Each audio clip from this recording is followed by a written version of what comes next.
The cabin smelled like wet wood and copper. Sarah stood at the threshold, her flashlight cutting through the darkness. Something moved in the corner, something that shouldn't have been there, something that knew her name. Few people talk about what happens in the mountains of West Virginia, the places where cell phones don't work and the fog never really lifts, the places where people go missing and the search parties find nothing but empty clothes and footprints that just stop. This is what happened to 10 people who went looking for answers.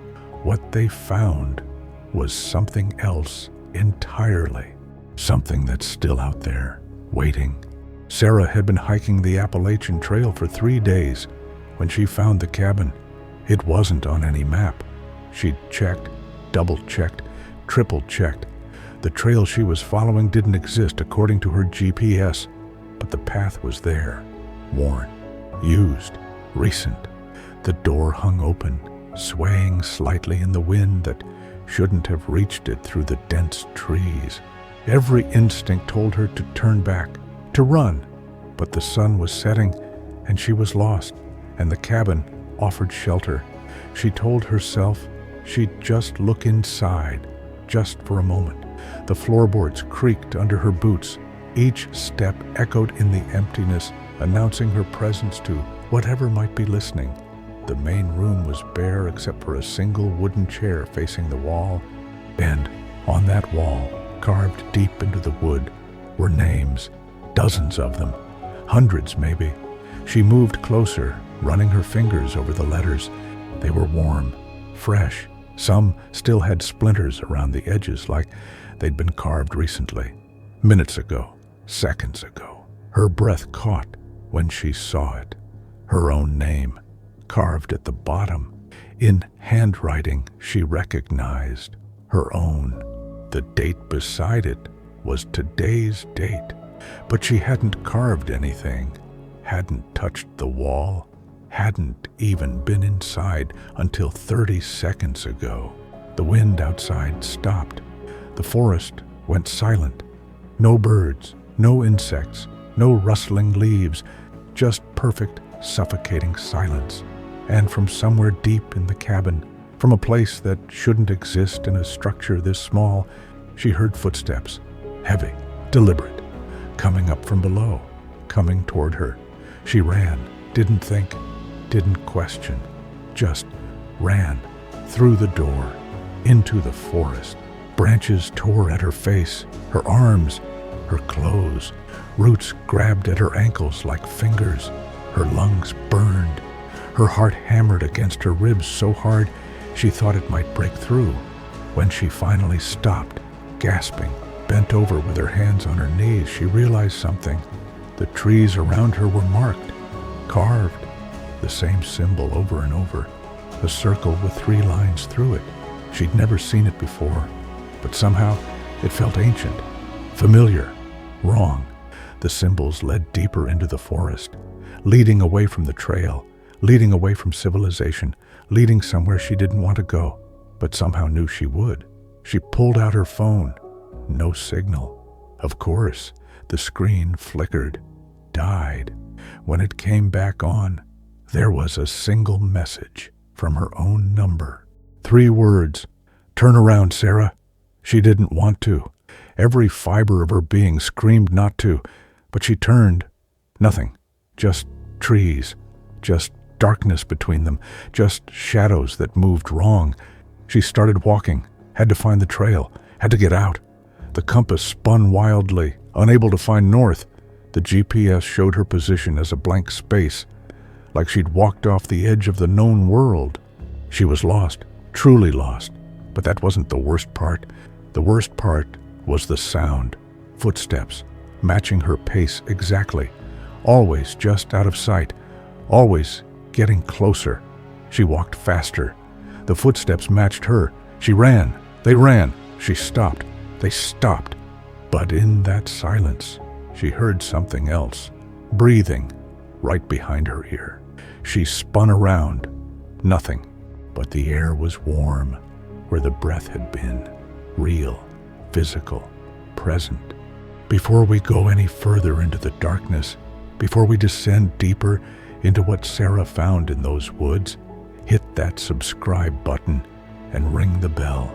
Here at Chills from Reality, every story leaves a mark, one you might not forget, one that might follow you home. Sarah found a road just before nightfall, cracked asphalt, covered in dead leaves. No cars, no houses, no signs, but roads led somewhere. Roads led to people. She followed it as darkness fell completely. Her flashlight battery was dying. The beam grew weaker with each passing minute. That's when she saw the lights, small, flickering, like candles, coming from the trees on both sides of the road. Dozens of them, hundreds. She stopped walking. The lights stopped moving. She took a step forward. They moved with her, keeping pace, keeping distance, never getting closer, never falling behind. She started running. The lights ran with her, a procession, an escort, guiding her somewhere. The road curved. Ahead she saw it. The cabin, the same cabin. Impossible. She'd run for hours, miles, in the opposite direction. But there it was, door open, waiting. The lights surrounded her now, closer. She could see they weren't candles. They were eyes, dozens of pairs, reflecting her flashlight, watching, waiting, herding her toward the cabin. She had no choice. She stepped inside. The chair was still there, still facing the wall. But now, someone sat in it, a woman, long dark hair, wearing hiking clothes identical to Sarah's. The woman didn't turn around, didn't acknowledge her. Sarah moved closer, slowly, her light shaking. "Hello?" Her voice cracked. The woman's shoulders tensed. Slowly, so slowly, she began to turn. Sarah saw her face. It was her own, exactly her own, but wrong. The eyes were too wide, the smile too fixed, the skin too pale, like a mask, like something wearing her face. The thing that looked like Sarah pointed at the wall, at the name carved there. "You're late," it said in Sarah's voice. "I've been waiting." They've all been waiting. Sarah looked at the wall. The names weren't just names anymore. They were moving, writhing. The letters crawled like insects, and she understood. Everyone who'd carved their name, everyone who'd found this cabin, they were all still here, trapped in the wood, trapped in the walls, trapped forever. The thing wearing her face stood up, walked toward her. "Your turn," it said. It held out a knife. The blade was covered in old blood, in fresh blood, in her blood somehow. "Carve your name and you can leave. That's the rule. That's always been the rule." Sarah took the knife.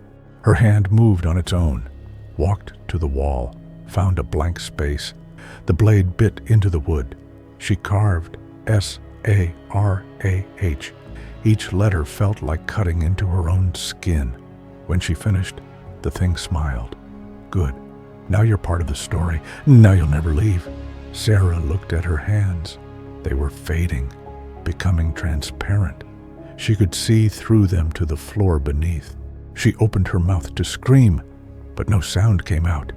The cabin around her grew brighter, clearer, more real, while she grew dimmer, less substantial, fading into the walls, into the wood, into the names. The last thing she saw was herself, the thing that had taken her place, walking out the door, into the world, living her life, being Sarah, while the real Sarah became nothing but a name on a wall, a story, a warning that no one would ever read. 3 hikers found the cabin 2 weeks later. They saw the names, thought it was vandalism. Local teenagers. They laughed about it, took photos, posted them online. That night, all 3 received messages. from their own numbers. 3 words: carve your name. Michael worked the night shift at a gas station off Highway 50, the loneliest road in America, they called it, 80 miles between towns. Nothing but desert and darkness and the occasional tumbleweed. 3 a.m. was always the worst hour, the dead hour, when time moved differently, when the strange ones came in, the ones who didn't blink enough, who stood too close, who smiled with too many teeth, who paid in coins that hadn't been minted in 50 years. Michael had seen them all. After 5 years on this shift, nothing surprised him anymore, or so he thought. October 31st, Halloween, the night when the barrier between worlds grew thin. Michael didn't believe in that stuff, but the desert had its own rules, its own logic, its own truth.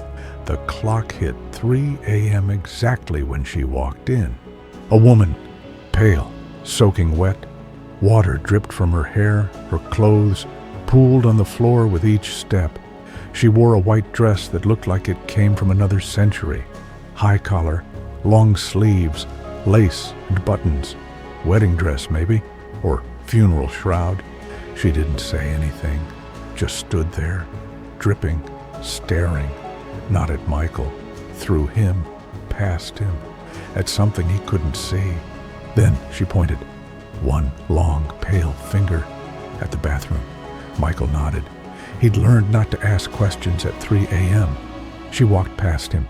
He heard each wet footstep, heard the bathroom door close, heard the lock click. 5 minutes passed, 10, 15. The water on the floor hadn't evaporated, hadn't even started to dry. It was cold, so cold it hurt to touch. Michael knocked on the bathroom door. "Miss, you okay in there?" No answer. He knocked again. Louder. Nothing. He pulled out his key. His hand was shaking. Why was his hand shaking? He unlocked the door. It swung open slowly. The bathroom was empty. Completely empty. No window. No vent large enough for a person. Just 4 walls. A toilet. A sink. And a mirror. And wet footprints leading from the door to the far wall. And then stopping, as if she'd walked straight through the concrete. Michael stood there, staring. His brain couldn't process what he was seeing, what he wasn't seeing. He checked behind the door, inside the toilet tank, under the sink. Nothing. She was gone, vanished, impossible. He checked the security footage, rewound it, watched the timestamp. 3 a.m. She appeared on camera entering the gas station, walking to the bathroom, the door closing. He fast-forwarded. The door never opened, not once. He rewound again, watched it frame by frame, and that's when he noticed. In the last frame, before she entered the bathroom, she paused, turned, looked directly at the camera. Not at the camera, into the camera, at him, watching through time, and her lips moved. He enhanced the footage, read her lips. 2 words: help me. Michael's blood went cold. He watched the footage again and again. Each time he watched, something changed. Details he hadn't noticed before. In one viewing, her dress was torn. In another, her face was bruised. In another, there were marks on her neck, dark marks, like fingers, like someone had strangled her. And in the final viewing, he saw it, behind her, as she walked toward the bathroom. A shadow, man-shaped, following her, its hand reaching for her shoulder. The footage cut to static. When it came back, the shadow was gone, but so was the woman. And on the floor, where she'd stood, written in water, 2 words: help me. The next night, Michael considered calling in sick, but he needed the money, needed the job. He went in, told himself it was nothing. Hallucination, stress, bad burrito. 3 a.m. came. She walked in. Same wet dress, same pale skin, same dead stare, same pointing finger. Michael's heart stopped. He tried to speak. His throat was closed. She walked to the bathroom. Each step left wet prints. The door closed. Lock clicked. Michael didn't wait this time. He grabbed his key, opened the door immediately. She was standing at the mirror, staring at her reflection. But the reflection was wrong. It showed her underwater, drowning, screaming silently, pounding on the glass. The real her, the one standing in the bathroom, was perfectly still, not breathing, not blinking. Michael stepped into the bathroom. "Who are you?" She turned to him. Slowly. Her skin was blue now, bloated. Her eyes were white, filmed over, dead eyes. Her mouth opened. Water poured out, gallons of it, impossibly, flooding the floor. And with the water came a voice, not from her mouth, from everywhere, from the walls, from the water itself. "Why didn't you help me?" The words were gargled, drowning. "I called for help. I screamed, I begged, and you drove past. You all drove past." Michael remembered 5 years ago, before he took this job, driving on Highway 50, late night, heavy rain. He'd seen a car in the ditch, half submerged in floodwater. He'd meant to stop, meant to call someone, but he was late, tired. Someone else would help. Someone else would call. He'd kept driving. "The water filled my lungs," the voice said. "It took 3 hours to die. 3 hours, screaming. No one came. No one stopped. No one helped." The woman stepped toward him. Water poured from her eyes, her nose, her mouth. "Now you help. Now you all help. Everyone who drove past, everyone who didn't stop, one by one. I'm bringing you all down, down into the water, down where I died, alone, afraid, abandoned." Michael ran, out of the bathroom, out of the gas station, into his car. He drove, didn't stop, didn't look back, called his manager, quit over the phone, never went back. But it didn't matter. 2 weeks later, his car stalled, middle of the night, middle of nowhere, rain pouring down. He tried to start it, dead, completely dead. He got out, checked under the hood. Everything looked fine. That's when he saw it. Water, rising from the ground. Impossible. The road was elevated, dry, but water was pooling around his feet, rising, up to his ankles, his knees, his waist, cold, so cold. He tried to run, couldn't move. The water held him, pulled him down. He screamed. No one came. No cars passed. No help arrived. The water reached his chest, his neck, his mouth. He went under. The last thing he saw was her, standing in the water, watching, waiting, her mouth moving. Now you know. Now you understand. They found Michael's car 3 days later, on a dry road, in the middle of the desert, miles from any water source. The doors were locked from the inside, the windows up, and Michael was in the driver's seat, drowned, his lungs full of water, water that had no business being there, water that shouldn't exist. The police ruled it impossible, filed it as unexplained, closed the case. But the gas station workers know. Every Halloween, 3 a.m., she comes back, looking for the next one, the next person who didn't stop, who didn't help, who drove past and left her to die alone. If you've ever driven past someone in trouble, if you've ever seen someone who needed help and kept going, if you've ever told yourself someone else will stop, be careful, be very careful, because one night, when your car breaks down, when the rain starts falling, when the water starts rising, she'll be there, waiting, to teach you what it feels like to die alone. The Riverside Apartments had been abandoned for 15 years. Everyone in town knew the stories, the fire, the screaming, the children who never made it out. 17 families lived there, 53 people total. 12 of them were children under the age of 10.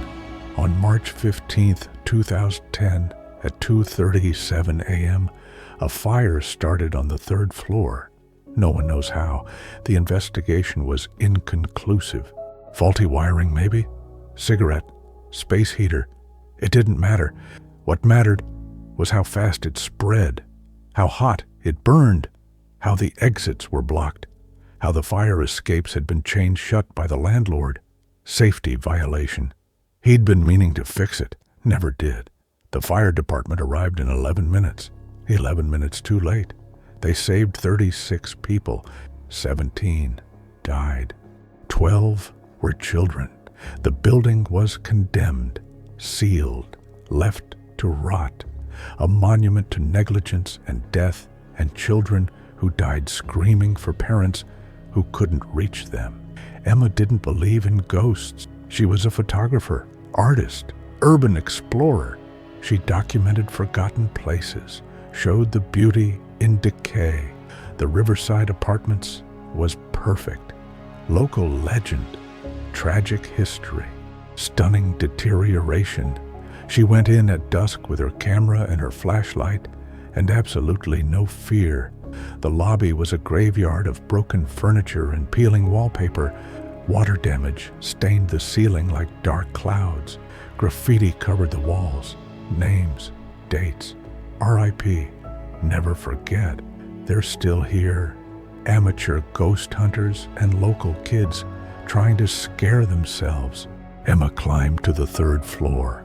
That's where it happened, where the fire started, where most of them died. The hallway stretched impossibly long. Perspective was wrong. Too many doors, too much distance. The walls were black, charred. Even after 15 years, the smell remained. Burnt plastic, melted metal, something else, something organic, something that had burned and never stopped burning. Doors hung open like broken jaws. Emma photographed each room. Empty cribs, burned toys, melted plastic dolls with empty eye sockets. A child's shoe, just one, small, scorched, sitting in the middle of a blackened floor. A stuffed rabbit, charred beyond recognition, but still clutching in tiny arms. She documented it all. Clinical, professional, detached. In the last room at the end of the hall, she found something different. A child's drawing, fresh. The paper was clean, white, unburned, impossible. It showed a building on fire, flames pouring from windows, smoke billowing, and in the window of the third floor, stick figures, 12 of them, small, trapped, and in the bottom corner, standing on the ground, one figure with a camera, detailed, specific, brown hair, blue jacket, Emma's clothes, Emma's hair, Emma's camera. Emma's hands shook.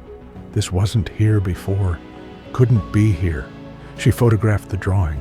Through her viewfinder, she saw movement. In the corner of the room, small, child-sized. She lowered the camera.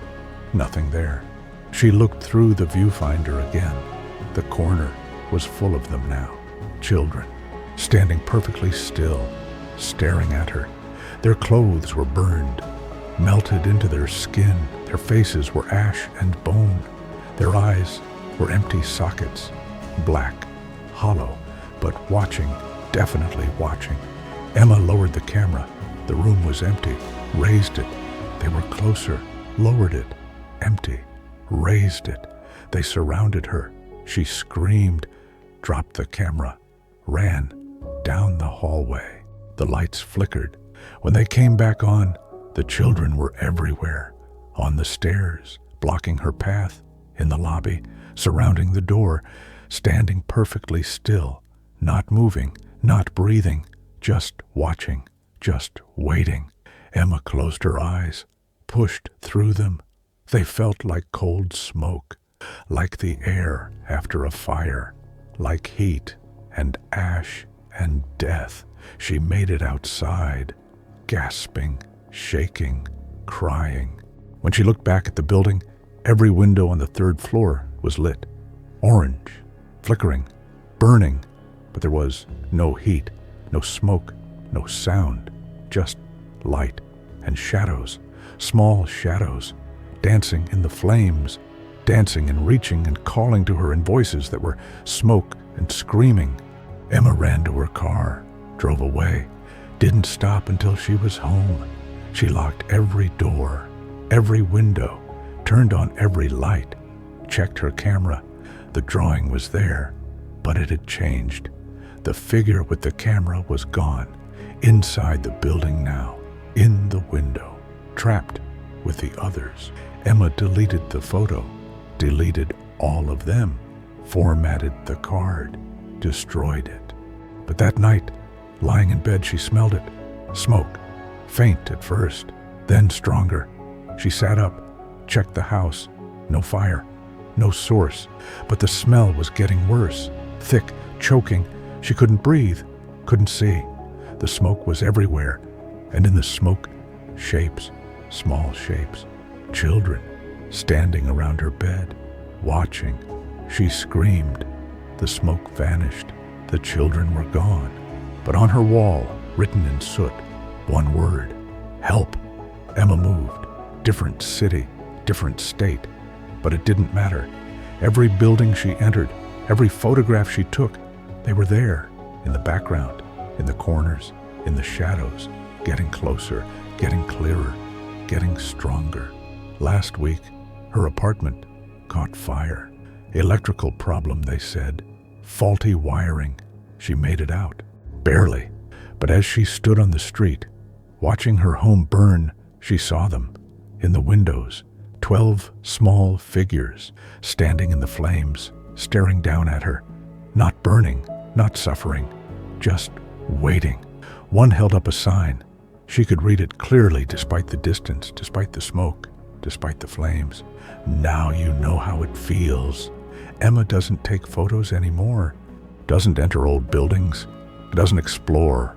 She stays home, checks her smoke detectors daily, keeps fire extinguishers in every room, sleeps with one beside her bed.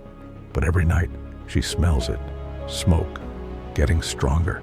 And every night she sees them, standing at the foot of her bed, 12 children, burned, dead, patient, waiting for the day when she'll burn like they did, when she'll know exactly how it feels to die screaming, to die in fire, to die alone and afraid and abandoned. Daniel bought the farmhouse cheap, too cheap.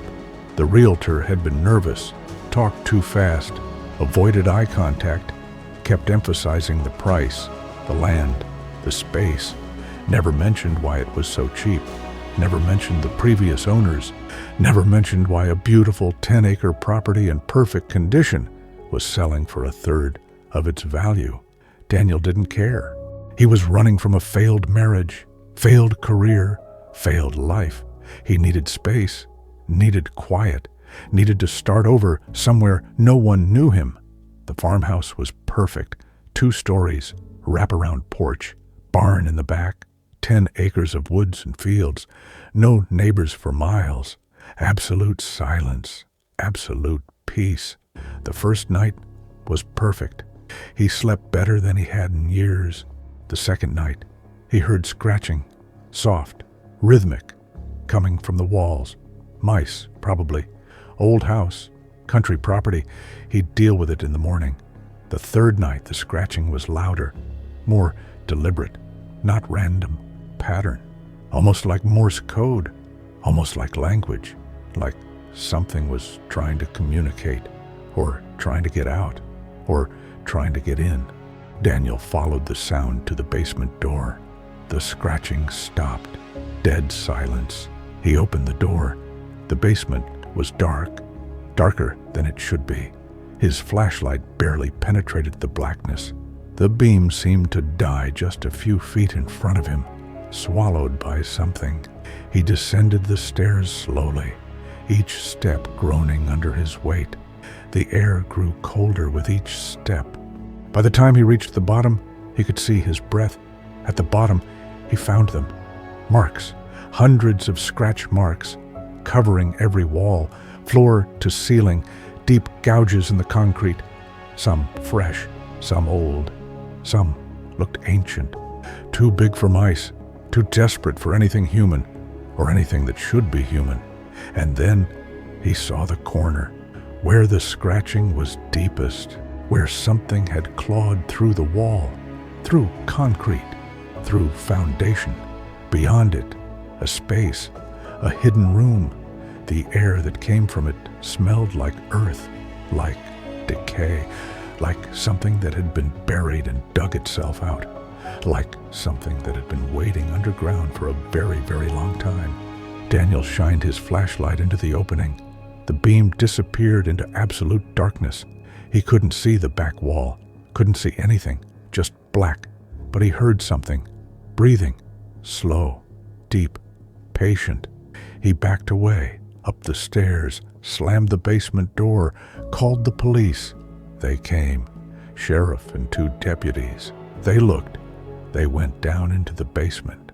They came back up 20 minutes later, confused. "Sir, there's nothing down there. No marks, no opening, just a regular basement." Daniel went down with them. They were right. The walls were smooth, unpainted concrete, untouched, no scratches, no opening, nothing. But I saw it. I photographed it. He pulled out his phone. The photos were gone, all of them.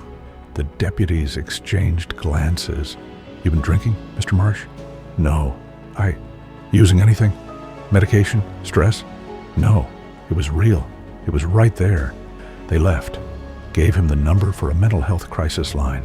Suggested he call someone, friend, family. Living alone out here can play tricks on the mind. Daniel sat in the kitchen after they left, every light on. He wasn't crazy. He knew what he saw. That night, he didn't sleep. He sat in the kitchen with every light on, and at 3:33 a.m., he heard it again, not scratching this time. Footsteps in the basement, slow, heavy, dragging, coming up the stairs. One step, pause. Another step, pause. The door handle turned. Slowly, Daniel grabbed a knife from the block. His heart hammered against his ribs. The door opened. Inch by inch. Nothing there. Just darkness. Just the stairs leading down. Just the smell of earth and decay and underground things. And then, from somewhere in that darkness, a voice. His voice. Exactly his voice. Same tone, same inflection, same everything. "Why did you open it? Why did you let me out?" The lights went out.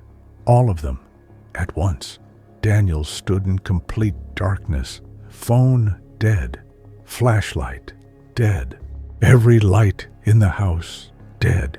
He heard the footsteps. Closer now. On the kitchen floor. Walking toward him. He ran. Through the dark. Hit furniture. Knocked things over. Found the front door. Locked. The key wouldn't turn. The footsteps were right behind him. He felt breath on his neck. Heard his own voice whisper in his ear.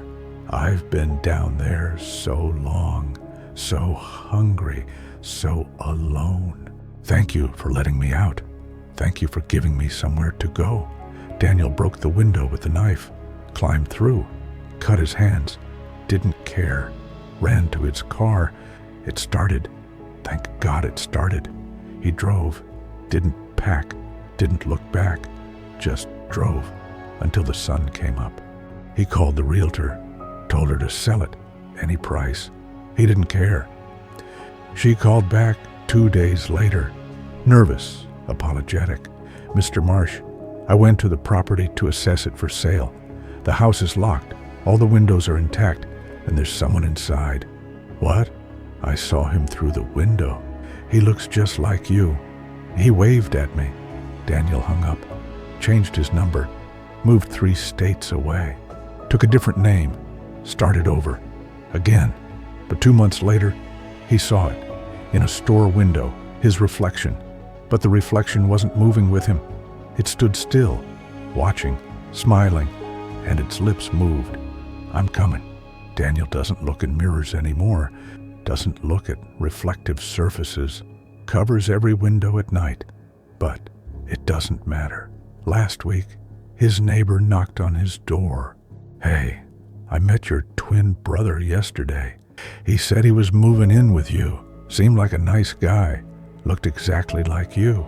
Daniel doesn't have a twin, doesn't have any siblings.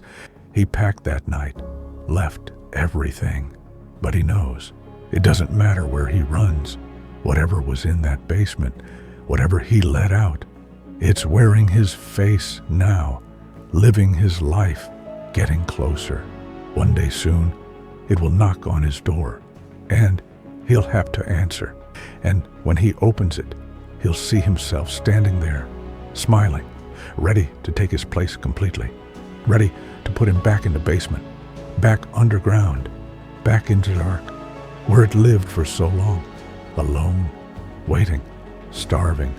And this time, Daniel will be the one scratching at the walls, clawing through concrete, trying to get out, while something else lives his life in the light above. The old movie theater had been closed since 1987. The Palace, 3 stories, Art Deco architecture, beautiful in its prime. Now it was just another abandoned building slowly being reclaimed by time and decay. Rachel's urban exploration group picked it as their next location. 6 of them with cameras and flashlights and absolutely no sense of self-preservation.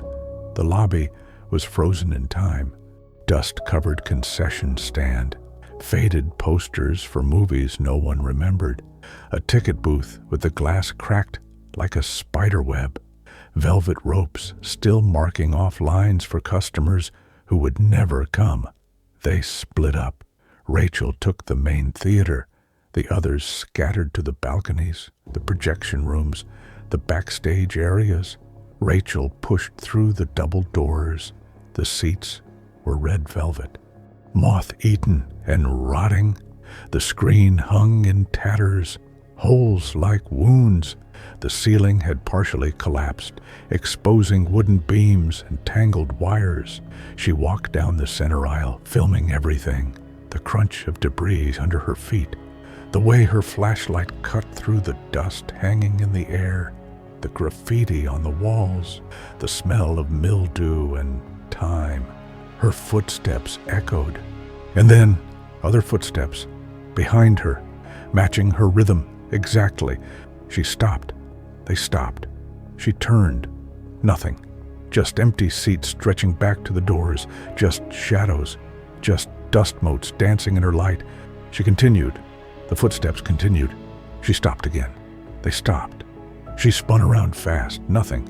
But something felt wrong. The theater felt occupied, watched. She ran her flashlight across the seats, row by row, all empty, all decaying, all normal, except in the back row, far right, a figure sitting perfectly still, hands folded in lap, head tilted slightly, watching the screen, watching nothing. Rachel's breath caught. Her light shook. "Hello?" Her voice cracked, echoed, died. The figure didn't move, didn't acknowledge her, just sat, perfectly still. Too still. No breathing, no fidgeting, no life. She walked closer, slowly, each step an eternity. Her instinct screamed at her to run. Her curiosity pushed her forward. The figure was a man, old suit, fedora, hands folded, face tilted up. His face was wrong, too pale, too still, like wax, like a mannequin. But his eyes were open, staring at the destroyed screen, seeing something she couldn't. "Sir, you can't be here. The theater is closed. It's not safe." Nothing, not even a blink. She reached out, her hand shaking, touched his shoulder. Her hand passed through, like smoke, like mist, like he wasn't there, like he had never been there. She screamed, stumbled back, fell over a seat. Her flashlight rolled away, spinning, the beam whirling across the theater, showing flashes, glimpses. The man was still sitting. The man was standing. The man was gone. The man was right beside her. She grabbed her flashlight, ran for the exit. Behind her, the theater came alive. The projector hummed. Light flooded the screen. Music played. Tinny, old, A film rolling. She looked back, couldn't help herself.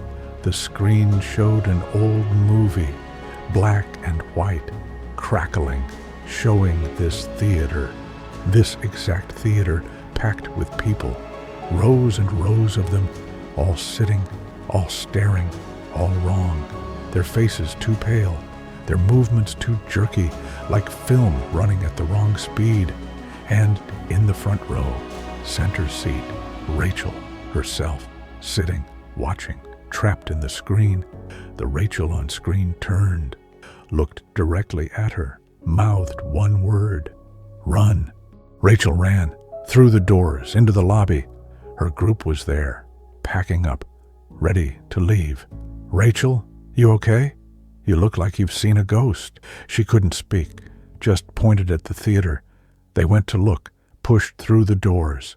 The theater was dark, silent, empty. No projector, no film, no light, just decay and dust and empty sea. "There's nothing here, Rachel. You sure you're okay?" She wasn't okay, would never be okay, but she nodded. They left, but Rachel's phone buzzed that night. Unknown number, a video file. She almost deleted it, should have deleted it, opened it instead. The video showed the theater from the screen's perspective, looking out at the audience. The seats were full, hundreds of people, all sitting, all staring, all dead.